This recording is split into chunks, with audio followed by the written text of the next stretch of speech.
എല്ലാവരും ഒരുപാട് കഷ്ടപ്പെട്ട് കാനഡയിലായിട്ടാണെങ്കിലും ഓസ്ട്രേലിയയിലായിട്ടാണെങ്കിലും UK പോയി പാർട്ട് ടൈം ഇല്ല അതില്ല എന്നൊക്കെ പറഞ്ഞ് കയറി വരുന്നത് ഭയങ്കര ബുദ്ധിമുട്ടാണ്. അതേപോലെ തന്നെ കയറി വരുമ്പോൾ അവർക്ക് ഫണ്ട് റേസ് ചെയ്യാൻ പറ്റുന്നില്ല. ഇത് നിങ്ങൾക്ക് ബേസിക്കലി 13,000 euros ബാങ്കിൽ കാണിച്ചാൽ അതും ഒരു എമൗണ്ട് ആണ് ഡെഫിനറ്റ്ലി. പക്ഷേ നിങ്ങൾക്ക് 1 ഇയറിലോട്ടൊരു ചുമ്മാ ഒരു ഫ്രീ പാസ്സാണ് ആ ഒരു കൺട്രി. അത് ചെറിയൊരു കൺട്രി അല്ല, ജർമ്മനിയാണ്.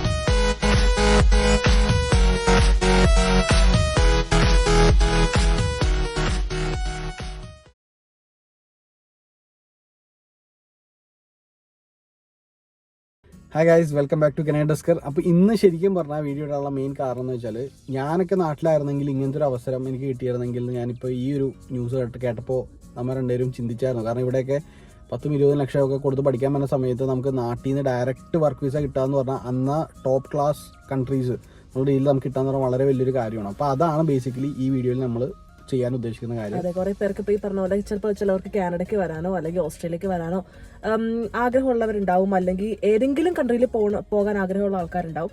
അപ്പൊ അങ്ങനെയുള്ളവർക്ക് ഇപ്പൊ ഈ പറഞ്ഞ പോലെ ചിലപ്പോൾ സ്റ്റുഡന്റ് വിസക്ക് പോവാനോ ചിലവരൊന്നും എലിജിബിൾ ആവില്ല, അല്ലെങ്കിൽ ചിലവർക്ക് സാമ്പത്തിക ബുദ്ധിമുട്ടുള്ളവരുണ്ടാവും. ക്വാളിഫൈഡ് ആയിരിക്കും, പക്ഷെ പല കാരണങ്ങളാൽ അവർക്ക് പോകാൻ പറ്റാതായിട്ടുണ്ടാവും.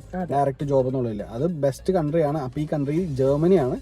സത്യം പറഞ്ഞു കഴിഞ്ഞാൽ അത് ഈ ഓപ്പർച്യൂണിറ്റി കാർഡ് എന്നാണ് ഈ ഒരു അവസരത്തിൻ്റെ പേര്. ഈ ജൂൺ 2024 തുടങ്ങിയാണ് ശരിക്കും പറഞ്ഞാൽ ഓപ്പർച്യൂണിറ്റി കാർഡ് ആക്റ്റീവായിരിക്കുന്നത്. അപ്പോൾ മിക്ക ആൾക്കാർക്ക് അപ്ലൈ ചെയ്യാം. ഇതിൻ്റെ മെയിൻ ആയിട്ടുള്ള സംബന്ധിച്ച് ജർമ്മനി ഇപ്പോൾ കറൻ്റ്ലി വളരെ വലിയൊരു സ്കിൽ ഷോർട്ടേജിലൂടെ പോയിക്കൊണ്ടിരിക്കുന്നത്. 2035 ഓൾമോസ്റ്റ് ഒരു എന്താ പറയുന്ന ഒരു 7 മില്യൺ അല്ലെങ്കിൽ ഇപ്പോൾ കറൻ്റ്ലി ഒരു 2 മില്യൺ അടുത്ത് ജോബ് വേക്കൻസീസും കാര്യങ്ങളൊക്കെ അവർ ഇത് ചെയ്യുന്നുണ്ട്. 2035 അത്ര ഫോർകാസ്റ്റ് ചെയ്യുന്നുണ്ട്. അപ്പോൾ അതുകൊണ്ട് തന്നെ അവർക്ക് ആവശ്യമുണ്ട്, ക്വാളിഫൈഡ് ആയിട്ടുള്ള സ്കിൽഡ് പ്രൊഫഷണൽസിന് ആവശ്യമുണ്ട്. അപ്പോൾ വളരെ ഇമ്പോർട്ടൻ്റ് ആയിട്ടുള്ള കാര്യമാണ്. നിങ്ങൾ അതുകൊണ്ടാണ് അവർ ഈ ഓപ്പർച്യൂണിറ്റി കാർഡ് എന്ന് പറഞ്ഞൊരു സംഭവം തന്നെ ഇത് ശരിക്കും ആക്ച്വലി ഒരു പോയിന്റ് ബേസ്ഡ് സിസ്റ്റമാണ്. അപ്പോൾ നമ്മുടെ പോയിന്റ്സ് ബേസ് ചെയ്തിട്ടാണ് നമുക്ക് ഈ കാർഡ് തന്നെ കിട്ടുന്നത്. അപ്പോൾ ഓവറോൾ നമുക്കൊരു 6 പോയിന്റ്സോളം നമുക്ക് കിട്ടിയാലാണ് നമുക്ക് ഈ ഒരു കാർഡ് കിട്ടത്തുള്ളൂ, അതിന് നമ്മൾ എലിജിബിൾ ആവത്തുള്ളൂ. പിന്നെ അതുപോലെ തന്നെ എന്ന് പറയുമ്പോൾ നമുക്ക് ഈ ഗവൺമെന്റ് നമുക്ക് ഈ കാർഡ് തന്നിട്ട് നമ്മൾ എന്താ ചെയ്യേണ്ടതെന്ന് വെച്ച് കഴിഞ്ഞാൽ ഒരു 1 ഇയർ വരെ നമുക്ക് അവിടെ പോയി ജോബ് സെർച്ച് ചെയ്യാനുള്ള ഓപ്പർച്യൂണിറ്റിയാണ് അവർ തരുന്നത്. അപ്പൊ ഈ 1 ഇയറിനുള്ളിൽ തന്നെ നമ്മൾ ജോബ് കണ്ടുപിടിക്കണം. അവിടെ ചെന്ന് എല്ലാവർക്കും കിട്ടും ഈ പറഞ്ഞ പോലെ, കാരണം അവർ അങ്ങനെയുള്ള കാറ്റഗറിയിലുള്ള ആൾക്കാരെയാണ് നോക്കുന്നത്. അപ്പൊ ഉറപ്പായിട്ടും ഈ 1 ഇയറിനുള്ളിൽ നമുക്ക് കണ്ടുപിടിക്കാനും പറ്റും, ജോബ് കണ്ടുപിടിക്കാനും പറ്റും. അപ്പോൾ ഞങ്ങൾ അതിന്റെ ഡീറ്റെയിൽസ് കൂടുതൽ പറഞ്ഞു തരാം. അപ്പോൾ ഇനി അതിലോട്ട് കിടക്കാം നമുക്ക്. അപ്പോൾ ഇതിന്റെ കുറച്ച് എലിജിബിലിറ്റി ക്രൈറ്റീരിയാസ് ഉണ്ട്. അതിൻ്റെ ഡീറ്റെയിൽസ് അല്ല, ആദ്യം തന്നെ എന്തൊക്കെ എലിജിബിലിറ്റി വേണമെന്നുള്ള ജസ്റ്റ് ഒരു കാര്യം പറഞ്ഞുതരാം. അതിൽ ഫസ്റ്റ് വേണ്ട കാര്യം എന്ന് വെച്ചാൽ നമുക്ക് അറ്റ്ലീസ്റ്റ് 2 ഇയേഴ്സ് അല്ലെങ്കിൽ എനിക്കൊണ്ട് നാട്ടിൽ ഡിപ്ലോമ അങ്ങനത്തെ കാറ്റഗറീസില്ലേ, 2 ഇയേഴ്സ് വൊക്കേഷണൽ ട്രെയിനിങ് അങ്ങനത്തെ ഒരു രീതിയിൽ കാറ്റഗറി. പിന്നെ ബാച്ചിലേഴ്സ്, നമുക്കറിയാം ബാച്ചിലേഴ്സ് എന്തോ ആയിക്കോട്ടെ, ഡിഗ്രി. പിന്നെ മാസ്റ്റേഴ്സ്, ആ ഒരു കാറ്റഗറി ഉള്ള ആൾക്കാർക്ക്. അപ്പോൾ അത് നമ്മൾ അനാബിൻ എന്ന് പറഞ്ഞാൽ എനിക്ക് തോന്നുന്നു കാനഡയിലൊക്കെ വെസ്റ്റ് എന്നൊക്കെ പറഞ്ഞ പോലെ ചെക്ക് ചെയ്യുന്ന ടൈപ്പ്, അതായത് നമ്മുടെ ഇന്റർനാഷണൽ അല്ലെങ്കിൽ ഫോറിൻ എഡ്യൂക്കേഷൻ അവരെ അസസ് ചെയ്യുന്ന ഒരു വെബ്സൈറ്റ് അനാബിൻ. അപ്പോൾ അനാബിനിൽ കയറി നമുക്ക് നോക്കുമ്പോൾ നമുക്കത് ചെക്ക് ചെയ്യണം. അത് എന്നിട്ട് റെക്കഗ്നൈസ്ഡ് ആണെന്ന് നോക്കുന്നുള്ളൊരു ഇത് നോക്കിയിട്ട് വേണം നമുക്ക് ആ എഡ്യൂക്കേഷൻ അസസ്മെന്റ് ഈ പറഞ്ഞ പോലെ ഡിഗ്രി ആണോ മാസ്റ്റേഴ്സ് ആണോ നോക്കാൻ. അതിനകത്ത് എലിജിബിൾ ആവണം, അത് നോക്കണം.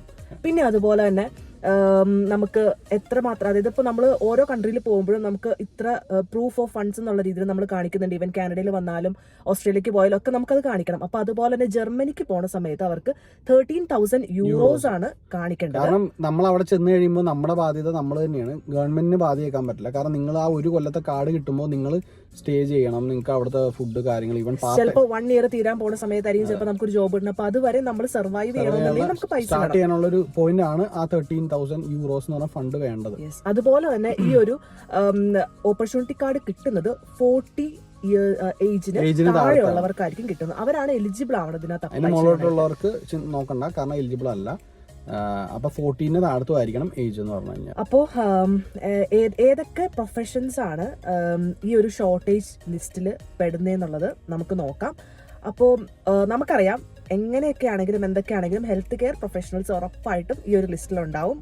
ഓഫ് കോഴ്സ് നഴ്സിംഗ് തന്നെ അതുണ്ട്, പിന്നെ നഴ്സിംഗ്, പിന്നെ അതുപോലെ തന്നെ അതർ ഹെൽത്ത് കെയർ പ്രൊഫഷണൽസ് ഉണ്ടാവും, പിന്നെ അതുപോലെ തന്നെ ഡോക്ടേഴ്സ് ഉണ്ടാവും, പിന്നെ വെറ്റിനേറിയൻസ് ഉണ്ടാവും. പിന്നെ ഈ നഴ്സിംഗ് കാറ്റഗറി കഴിഞ്ഞിട്ട് അല്ലെങ്കിൽ ഹെൽത്ത് കെയർ പ്രൊഫഷണൽസിൻ്റെ ആ ഒരു കാറ്റഗറി കഴിഞ്ഞിട്ട് പിന്നെ എപ്പോഴും നമ്മൾ കാണുന്നതായിരിക്കും എന്ത് IT റിലേറ്റഡ് ആയിട്ടുള്ളത്, സോഫ്റ്റ്വെയർ ആൻഡ് ആപ്ലിക്കേഷൻ ഡെവലപ്പേഴ്സ്, അനലിസ്റ്റുകൾ, അതുപോലെ ഡാറ്റാബേസ് ആൻഡ് നെറ്റ്വർക്ക് പ്രൊഫഷണൽസ്, ഇതൊക്കെ ആ ഒരു കാറ്റഗറി പെടും. പിന്നെ വരുന്ന കുറച്ച് ആൾക്കാരാണ് സയൻസ് ആൻഡ് എഞ്ചിനീയറിംഗ് പ്രൊഫഷണൽസ്, പിന്നെ ടീച്ചിങ് പ്രൊഫഷണൽസ്, പിന്നെ അതുപോലെ തന്നെ production and specialised services managers.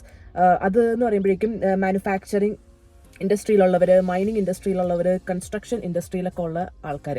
അപ്പോൾ ഇങ്ങനെയുള്ള ആൾക്കാരൊക്കെയാണ് ഈ ഒരു ലിസ്റ്റിൽ, ഈ ഒരു ഷോർട്ടേജ് ഒക്യുപ്പേഷൻ ലിസ്റ്റിൽ വരുന്ന ആൾക്കാർ. അല്ല, അപ്പൊ ഈ പറഞ്ഞ നമ്മുടെ ഈ പറഞ്ഞ കാറ്റഗറിയിൽ നമുക്ക് ഈ പെടുന്ന ആൾക്കാർക്ക് നമുക്ക് എക്സ്ട്രാ വല്ല പോയിന്റ്സ് ഉണ്ടോ? ഉണ്ട്. ഇപ്പൊ ഈ ഷോർട്ടേജ് ഒക്യുപ്പേഷൻസിലുള്ള ആ ഒരു കാറ്റഗറി പെടുന്ന ആൾക്കാർക്ക് എക്സ്ട്രാ 1 പോയിന്റ് കിട്ടും. ഓക്കെ, ബാക്കിയുള്ള 5 പോയിന്റ്സ് നമ്മൾ ഏൺ ചെയ്താൽ മതി. അതെ, ബാക്കിയുള്ള 5, അതായത് ഔട്ട് ഓഫ് 6 ആയതുകൊണ്ടാണ് ഇതിന് 1 പോയിന്റ് കിട്ടുന്നത് നമ്മളിപ്പോ പറഞ്ഞത്. പിന്നെ അതേപോലെ തന്നെ നമ്മൾക്ക് ലാംഗ്വേജ് ഫാക്ടർ വളരെ ഇമ്പോർട്ടൻ്റ് ആണ്. ഇപ്പോൾ ലാംഗ്വേജ് എന്ന് പറയുമ്പോഴേക്കും നമുക്ക് ഇംഗ്ലീഷിന് C1 ആൻഡ് അബവ് ആണെങ്കിൽ 1 പോയിന്റ് ആണ്. C1 ആൻഡ് അബവ്, അത് C1 എന്താണെന്നുള്ളത് നമ്മുടെ ഇവരുടെ സൈറ്റിൽ തന്നെ കയറി നോക്കേണ്ടി വരും.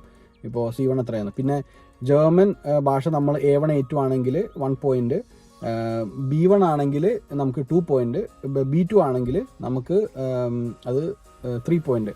അപ്പോൾ തന്നെ നമുക്ക് ആ ഒരു കാറ്റഗറി നമ്മൾ ഇതിൽ നമുക്ക് എത്ര അടിക്കാൻ പറ്റുമോ അത്ര അടിച്ച് എബവ് ഉണ്ട്. പിന്നെ നമുക്ക് ഏജ് എന്ന് പറഞ്ഞ ഫാക്ടർ ഞങ്ങൾ നേരത്തെ പറഞ്ഞായിരുന്നു 40 വയസ്സിന് താഴത്തായിരിക്കണം എന്ന്. അപ്പോൾ ഈ 40 വയസ്സ് 35 to 40 ഇടയിലുള്ള ആൾക്കാരാണെങ്കിൽ അവർക്ക് 1 പോയിന്റും, 35 താഴത്തുള്ള പോയിന്റ്സ്, അത് എനിക്ക് തോന്നുന്നു 18 to 35 അല്ലെങ്കിൽ ഡിപ്പെൻഡിങ് നമ്മളൊരു കോഴ്സ് പഠിച്ചു കഴിയുമ്പോൾ ഒരു 22 വയസ്സൊക്കെ ആവുമല്ലോ നോർമലി. അപ്പോൾ ആ ഒരു റേഞ്ചിൽ പെടുന്ന ആൾക്കാർക്ക് 2 പോയിന്റാണ് കിട്ടുന്നത്. പിന്നെ അതുപോലെ തന്നെ ഈ 6 പോയിന്റ്സ് എന്ന് പറഞ്ഞ ഈ പോയിന്റ്സ് ഏൺ ചെയ്യാനായിട്ട് പറ്റിയ ഒരു ഇതാണ് എഡ്യൂക്കേഷൻ എന്ന് പറയുമ്പോൾ. കാരണം എന്താണെന്ന് വെച്ച് കഴിഞ്ഞാൽ നമ്മളിപ്പോൾ ജർമ്മനിയിൽ തന്നെ പോയി പഠിക്കുന്ന സ്റ്റുഡൻസ് ഉണ്ടാവും. അപ്പോൾ ഇങ്ങനെയുള്ള സ്റ്റുഡൻസ് എന്ന് പറയുമ്പോൾ ഫുള്ളി റെക്കഗ്നൈസ്ഡ് ആയിട്ടായിരിക്കും വരുന്നത് അവർ കോഴ്സ് കഴിയുമ്പോൾ തന്നെ. അപ്പോൾ അങ്ങനെയുള്ളവർക്ക് ഈ പറഞ്ഞ 6 പോയിന്റ്സ് ഏൺ ചെയ്യാൻ പറ്റും. ഇതിപ്പോൾ ജർമ്മനിയിൽ മാത്രം പഠിക്കുന്ന ആൾക്കാരെന്നല്ല, ഇപ്പൊ ഈവൻ ഫോറിൻ യൂണിവേഴ്സിറ്റീസിൽ പഠിച്ചാൽ പോലും ഫുള്ളി റെക്കഗ്നൈസ്ഡ് ആയിരിക്കണം ബൈ അനാബിൻ എന്ന് പറഞ്ഞ വെബ്സൈറ്റിൽ നമുക്ക് ആ ഡാറ്റാബേസിൽ നമ്മുടെ യൂണിവേഴ്സിറ്റി കോളേജ് എന്താണെന്ന് വെച്ചാൽ റെക്കഗ്നൈസ് ഫുള്ളി ആണെങ്കിൽ 6 പോയിന്റ് കിട്ടുന്നതാണ്. പിന്നെ അതുപോലെ തന്നെ പാർഷ്യലി ആണെങ്കിൽ 4 പോയിന്റ്സ് എങ്കിലും നമ്മൾ ചിന്തിക്കേണ്ടത്, അതായത് ഇപ്പോൾ 4 പോയിന്റ്സ് കിട്ടി, ഓക്കെ, പിന്നെ നമ്മൾ 2 പോയിന്റ്സ് കൂടി ഏൺ ചെയ്യാനുള്ളൂ. അപ്പോൾ ശരിക്കും പറഞ്ഞാൽ ആ ഒരു എഡ്യൂക്കേഷൻ ക്രൈറ്റീരിയ തന്നെ വലിയൊരു സംഭവമാണ് ഇതിനകത്ത്. അതേ സമയത്ത് റെക്കഗ്നൈസ് ചെയ്തില്ലെങ്കിൽ 0 പോയിന്റ് ആണ്. അത് നമ്മൾ നോക്കുക. ഈ 6 പോയിന്റ് മതി, അതാണ് ശരിക്കും പറഞ്ഞ ഫാക്ടർ. പല നാട്ടിലും നമ്മൾ നോക്കുമ്പോൾ പോയിന്റ് ബേസ്ഡ് ആണെങ്കിൽ പോലും പല ഫാക്ടറികൾ എത്തിയാലാണ് ഈ നമ്മുടെ അവരുടെ എലിജിബിലിറ്റി എത്തുക. ഇത് 6 പോയിന്റ് എഡ്യൂക്കേഷൻ ഫുള്ളി റെക്കഗ്നൈസ്ഡ് ആകുമ്പോൾ തന്നെ എത്തുക എന്ന് പറഞ്ഞാൽ തന്നെ വലിയൊരു കാര്യമാണ്. യെസ്, അങ്ങനെയുള്ളവർക്ക് ശരിക്കും പറഞ്ഞാൽ ഈ പറഞ്ഞ പോലെ നമുക്ക് ഈ 13,000 യൂറോസും അങ്ങനെ കാണിക്കാൻ പറ്റി കഴിഞ്ഞാൽ നമ്മളിപ്പോ ഇനിയിപ്പോ വേറെ ഒന്നും ചിന്തിക്കേണ്ട ആവശ്യമില്ല. ഈവൻ നമ്മൾ ഒരുപാട് വെയിറ്റ് ചെയ്യേണ്ട ആവശ്യമില്ല ബാക്കിയുള്ള കൺട്രീസിൽ. അതേപോലെ തന്നെ നമുക്ക് എക്സ്പീരിയൻസ് ഉണ്ടെങ്കിൽ, അതായത് ലാസ്റ്റ് 7 ഇയേഴ്സിൽ നമുക്ക് 5+ എക്സ്പീരിയൻസ് ഉണ്ടെങ്കിൽ നമുക്ക് 3 വർഷം 3 പോയിന്റ് കിട്ടുന്നതാണ്. അതേപോലെ തന്നെ last 5 ഇയേഴ്സിൽ 2 years and more experience ഉണ്ടെങ്കിൽ നമുക്ക് 2 പോയിന്റ്സ് കിട്ടുന്നതാണ്. അതിന് താഴത്ത് പോയിന്റ്സ് ഇല്ല. അപ്പോൾ ബേസിക്കലി നമ്മൾ എക്സ്പീരിയൻസ് ഉള്ള ആൾക്കാർക്കും അത് ഇതോടൊപ്പം ആഡ് ഓൺ ആവും. ഞാൻ നോക്കുമ്പോഴേക്കും ഞാൻ എൻ്റെ റഫ് കാൽക്കുലേഷൻ വെച്ചിട്ട് ഞാൻ ചുമ്മാ ഒന്ന് കയറി നോക്കിയായിരുന്നു. ശരിക്കും പറഞ്ഞാൽ 11 13 പോയിന്റ് ഒക്കെ നമുക്ക് നോർമലി കിട്ടുന്നുണ്ട്. അപ്പോൾ മിനിമം 6 പോയിന്റ്സ് മേടിക്കാനായിട്ട് ശരിക്കും കാറ്റഗറിയിലുള്ള ആൾക്കാർക്കും പറ്റും. അപ്പോൾ അതുകൊണ്ടാണ് ഞങ്ങൾ ഈ പറയുന്നത് മാക്സിമം ഇപ്പോൾ ജർമ്മനിയിൽ പോകുമ്പോൾ ഉള്ള ഏറ്റവും വലിയൊരു ഗുണം എന്ന് പറയുമ്പോൾ ബാക്കിയുള്ള കൺട്രീസ് പോലെയല്ല. ജർമ്മനി എന്നൊക്കെ പറഞ്ഞു കഴിഞ്ഞാൽ വളരെ ഡെവലപ്ഡ് ആണ്, ഒരുപാട് ഓപ്പർച്യൂണിറ്റീസ് ഉണ്ട്. ഇപ്പോൾ ഈ പറഞ്ഞ പോലെ 2 മില്യൺ ഓപ്പർച്യൂണിറ്റീസ് ഇപ്പോൾ ഉണ്ട്. 7 മില്യൺ ബൈ 2030 or 35 ആവുമെന്നൊക്കെ പറയുമ്പോൾ പ്രത്യേകിച്ച് നമുക്ക് ഒരു ഊഹിക്കേണ്ട കാര്യമില്ല. പിന്നെ നമ്മൾ അവിടെ ചെല്ലുമ്പോൾ നമുക്ക് സർവൈവ് ചെയ്യാനായിട്ട് ഡെഫിനറ്റ്ലി ജർമ്മൻ അറിയാമെങ്കിൽ നമുക്കൊരു അപ്പർ ഹാൻഡ് ആണ്.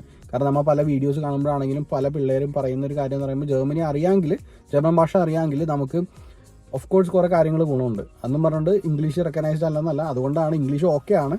പക്ഷെ ജർമ്മൻ ഭാഷ അറിയാമെങ്കിൽ നിങ്ങൾക്ക് എപ്പോഴും ഒരു എക്സ്ട്രാ ഹാൻഡ് ആയിരിക്കും ബാക്കിയുള്ളവരുടെ. ജർമ്മനിയിൽ പോകാൻ നിൽക്കുന്ന സ്റ്റുഡൻസ് ആണെങ്കിൽ പോലും ഈവൻ ജർമ്മൻ പഠിക്കുന്ന ആൾക്കാരുണ്ടാവും, ഇപ്പൊ കറന്റ് പഠിക്കുന്നവരുണ്ടാവും. അപ്പൊ അവർക്ക് ശരിക്കും പറഞ്ഞാൽ ഒരു സ്റ്റുഡന്റ് എന്നുള്ള രീതിയിൽ പോവാതെ വേണമെങ്കിൽ ഇതിനകത്തോട്ടൊന്ന് ട്രൈ ചെയ്താൽ കുറച്ചുകൂടി നല്ലതായിരിക്കും. അതെ, ഈവൻ 1 ഇയറിനാണല്ലോ നമുക്ക് വിസ കിട്ടുന്നത്.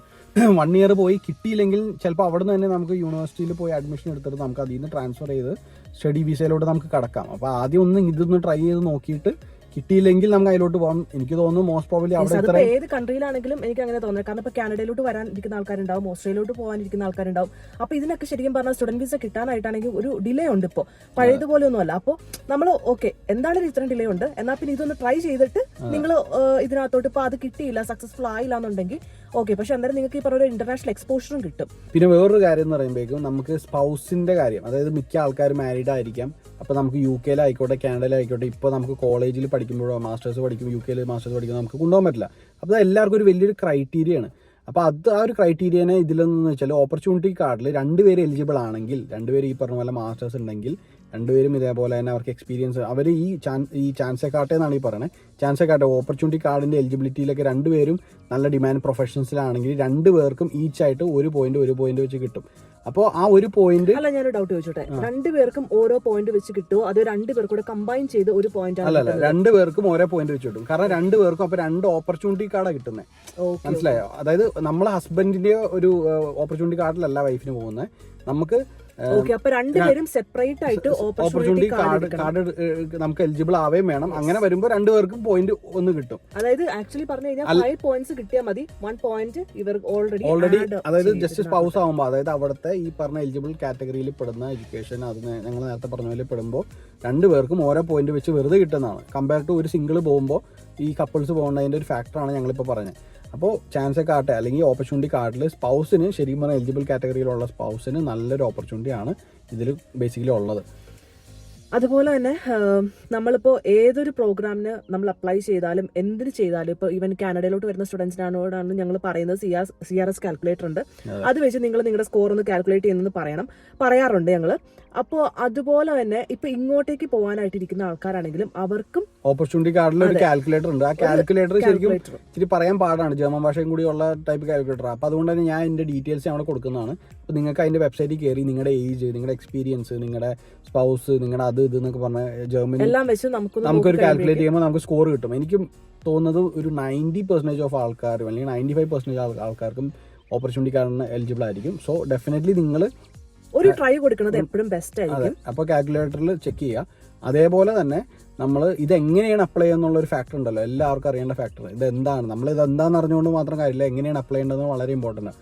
അപ്പോൾ ഇത് നമ്മൾ ബേസിക്കലി നമ്മളിപ്പോൾ ജർമ്മൻ അവിടെ പഠിക്കാനായിട്ടുള്ള പിള്ളേരാണെങ്കിൽ, അല്ലെങ്കിൽ നമ്മൾ അവിടെ ഓൾറെഡി മാസ്റ്റേഴ്സ് പഠിക്കുന്ന ടൈപ്പ് പിള്ളേരാണെങ്കിൽ അവിടുത്തെ ലോക്കൽ ഗവൺമെൻറ് ഓഫീസേഴ്സ് ഉണ്ട്. ഇപ്പോൾ ഇവിടെ നമുക്ക് സർവീസ് കാനഡ, സർവീസ് ഒണ്ടാരിയോ എന്നൊക്കെ പറഞ്ഞ പോലെ അവിടെ അവരുടേതായിട്ടുള്ള ഓഫീസ് ഉണ്ട്, അവിടെയാണ് അപ്ലൈ ചെയ്യേണ്ടത്. ഇനിയിപ്പോൾ പുറത്താണെങ്കിൽ, അതായത് ജർമ്മൻ കോൺസുലേറ്റ്, എംബസി, അതായത് അങ്ങനത്തെ ഉള്ള നമ്മുടെ നാട്ടിലുള്ള വല്ല സ്ഥലങ്ങളുണ്ടെങ്കിൽ അവിടെ പോയാണ് നമ്മളിത് അപ്ലൈ ചെയ്യേണ്ടത്. അത് അപ്ലൈ ചെയ്യുമ്പോൾ ഈ പറഞ്ഞ പോലെ എക്സ്പീരിയൻസ് നമ്മൾ ചുമ്മാ മാത്രം പറഞ്ഞാൽ പോരാ, നമുക്കത് സബ്സ്റ്റാൻഷിയേറ്റ് ചെയ്യാൻ നമുക്ക് അതിനുള്ളൊരു എവിഡൻസ് ഉണ്ടാവണം. അതായത് ഇപ്പോൾ നമ്മൾ ഒരു സ്ഥലത്ത് വർക്ക് ചെയ്തൊന്നും ഒരു എംപ്ലോയ്മെന്റ് ലെറ്റർ അടിച്ചുകൊണ്ടായാൽ പോരാ, ചിലപ്പോൾ ഒരു പേ സ്ലിപ്സോ ബാങ്ക് സ്റ്റേറ്റ്മെന്റോ ഉറപ്പായിട്ടും അവർ പ്രൂഫ് ചോദിക്കും. അല്ല ചുമ്മാ എല്ലാവരെയൊക്കെ, എന്നാൽ പിന്നെ എല്ലാവർക്കും നമുക്കത് കയറ്റി വിട്ടാൽ മതിയല്ലോ. അപ്പോൾ അത് ചെയ്യണം. പിന്നെ ഓൺലൈൻ നമുക്ക് ചെയ്യാൻ പറ്റുന്ന ഒരു ഓപ്ഷൻ ഉണ്ട്. ആ ഓൺലൈൻ കൊടുക്കുന്ന ഓപ്ഷൻ ഞാൻ ലിങ്കായിട്ടും ഡിസ്ക്രിപ്ഷനായിട്ടും ഞാൻ ഇവിടെ കൊടുക്കുന്നതാണ്. അപ്പോൾ അത് നിങ്ങൾക്ക് ചെയ്യാം. അപ്പോൾ അത് പറ്റിയില്ലെങ്കിലാണ് നിങ്ങൾക്ക് ലോക്കലായിട്ടുള്ള നമ്മുടെ നാട്ടിലുള്ള എംബസി ആണെങ്കിലും കോൺസുലേറ്റ് ആണെങ്കിൽ ചെയ്യാം. അപ്പോൾ ഈ വീഡിയോ നമ്മൾ ബേസിക്കലി വൈൻഡ് അപ്പ് ചെയ്യണം. അപ്പോൾ പറയാൻ ഉദ്ദേശിക്കുന്ന ഒരു കാര്യം എന്ന് പറയുമ്പോൾ, എല്ലാവരും ഒരുപാട് കഷ്ടപ്പെട്ട് കാനഡയിലായിട്ടാണെങ്കിലും ഓസ്ട്രേലിയയിലായിട്ടാണെങ്കിലും UK പോയി പാർട്ട് ടൈം ഇല്ല, അതില്ല ഇതില്ല എന്നൊക്കെ പറഞ്ഞ് കയറി വരുന്നത് ഭയങ്കര ബുദ്ധിമുട്ടാണ്. അതേപോലെ തന്നെ കയറി വരുമ്പോൾ അവർക്ക് ഫണ്ട് റേസ് ചെയ്യാൻ പറ്റുന്നില്ല. ഇത് നിങ്ങൾക്ക് ബേസിക്കലി 13,000 euros ബാങ്കിൽ കാണിച്ചാൽ അതും ഒരു എമൗണ്ട് ആണ് ഡെഫിനറ്റ്ലി.